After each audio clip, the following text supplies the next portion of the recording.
Imagine acordar em um lugar completamente escuro, sem janelas ou portas, sem nenhuma maneira de saber se você está em uma nave acelerando ou próximo a um objeto com gravidade.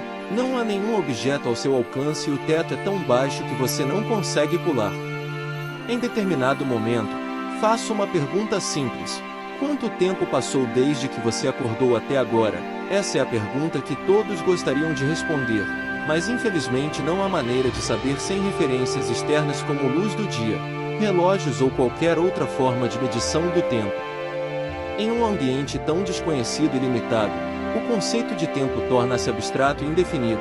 Você está preso em um mistério sem resposta, deixando apenas perguntas e especulações no ar. Mas eu realmente gostaria que você parasse e pensasse nessa pergunta com atenção. Eu acho que a principal questão que temos em um primeiro momento é: como você diria como o tempo está passando sem ter acesso a nenhuma ferramenta que possa indicar a passagem do tempo? Quero que agora nós tenhamos medidas diferentes de tempo que servem para diversos propósitos diferentes. Falar de anos, dias, décadas, horas, segundos, séculos, quinzenas, semanas, e a lista só cresce. Mas o que todas essas maneiras de medir o tempo têm em comum é a relação com alguma oscilação. A oscilação pode ser o movimento da Terra ao redor do Sol, a rotação do nosso planeta em torno de seu próprio eixo, ou até mesmo as batidas do seu coração. Essas oscilações regulares fornecem uma base para medir o tempo e são usadas como referência em diferentes contextos. No entanto, quando nos encontramos em um ambiente desconhecido e limitado, sem nenhum desses pontos de referência, a tarefa de medir o tempo se torna desafiadora.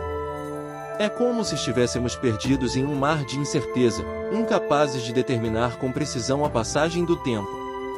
Então, nessa situação hipotética em que você acorda em um lugar desconhecido, sem meios de medir o tempo, talvez seja necessário aceitar que o tempo se tornou relativo. Cada momento poderia ser um novo presente, sem conexão clara com o passado ou o futuro.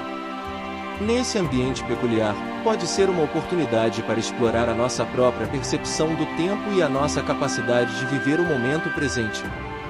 Talvez, ao invés de nos preocuparmos com a medição exata do tempo, possamos nos concentrar em aproveitar e valorizar cada instante, vivendo plenamente em cada experiência que se apresenta.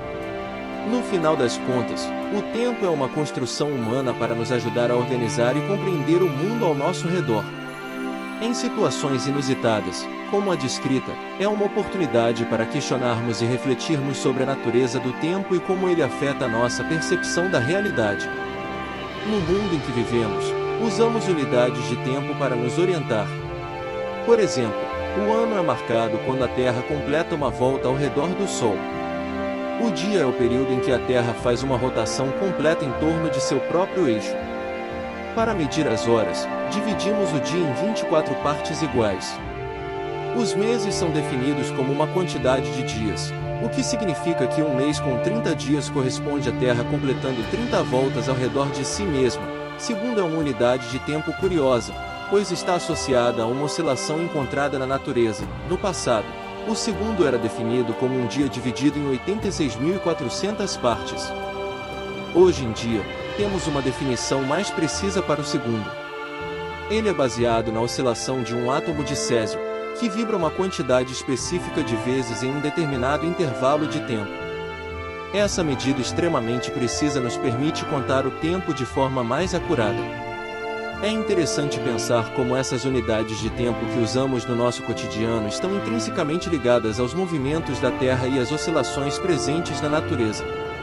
Elas nos permitem organizar nossas vidas e sincronizar nossas atividades, criando uma estrutura que nos ajuda a nos orientar no tempo. No entanto, é importante lembrar que o tempo é uma construção humana. Embora tenhamos desenvolvido sistemas complexos para medir e quantificar o tempo, sua natureza subjacente ainda é um mistério fascinante. A forma como percebemos e vivenciamos o tempo pode variar de pessoa para pessoa e de cultura para cultura. Posso pegar uma bola e lançá-la no ar, usando isso como minha própria definição de tempo. Chamaremos esse tempo de, que é o tempo que a bola leva para subir até uma determinada altura e cair de volta ao chão. Mas qual é a melhor forma de medir a passagem do tempo? Segundos, décadas, milissegundos, horas ou talvez a minha nova definição. É claro que diferentes situações exigem diferentes unidades de tempo. Afinal, criamos essas diferentes unidades para nos adequarmos às nossas necessidades. Não faria sentido medir quanto tempo um pão leva para assar em anos, assim como não faria sentido medir a distância entre duas cidades em milissegundos. Cada unidade de tempo serve a um propósito específico. Segundos são adequados para medir intervalos curtos, como o tempo que leva para piscar os olhos. Horas são mais adequadas para medir a duração de um compromisso ou evento. Já décadas são úteis para avaliar mudanças ao longo de períodos mais longos, como o progresso de uma sociedade. Nossa definição de tempo evoluiu ao longo dos séculos, à medida que nossa compreensão do universo e nossas necessidades mudaram. Desde a invenção do relógio até a medição precisa baseada em fenômenos naturais, buscamos formas cada vez mais precisas de marcar o tempo. No entanto, é importante lembrar que, no final das contas, o tempo é uma construção humana. Embora tenhamos criado unidades de tempo para nos ajudar a organizar e compreender o mundo ao nosso redor, a própria natureza do tempo é complexa e muitas vezes desafiadora.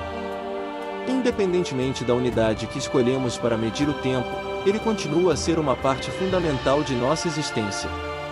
O tempo nos permite navegar pelas nossas vidas, planejar o futuro e refletir sobre o passado. Cada momento é único e efêmero, e cabe a nós aproveitar ao máximo o tempo que temos. Albert Einstein formulou suas teorias da relatividade tanto a restrita quanto a geral, que foram comprovadas diversas vezes desde sua proposta inicial. O fascinante da teoria da relatividade é que ela introduziu uma nova perspectiva sobre o tempo, definindo-o como uma dimensão por si só. Antes da relatividade, o tempo era simplesmente visto como a diferença entre dois eventos ocorrendo. Vamos ilustrar isso com um exemplo utilizando a física clássica e a velocidade de um carro.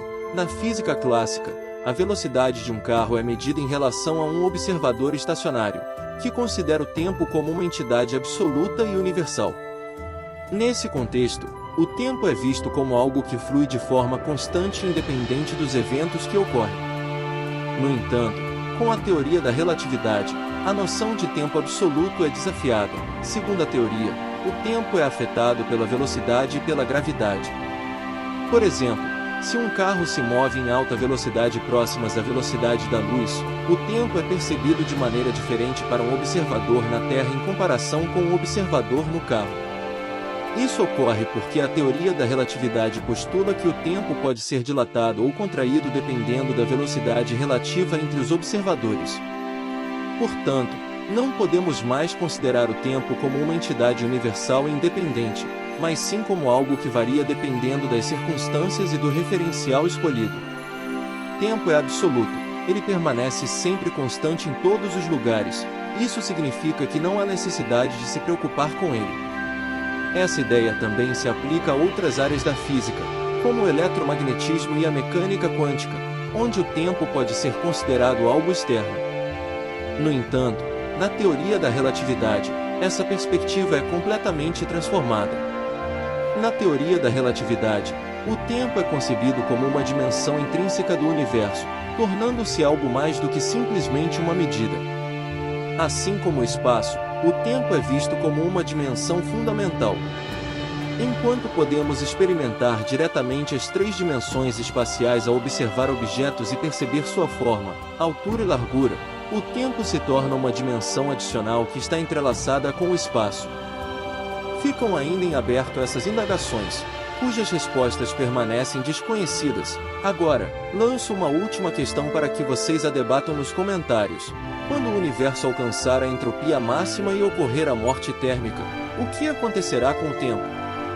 Tenho a intenção de produzir um vídeo sobre esse assunto e gostaria de saber o que vocês acham dessa ideia.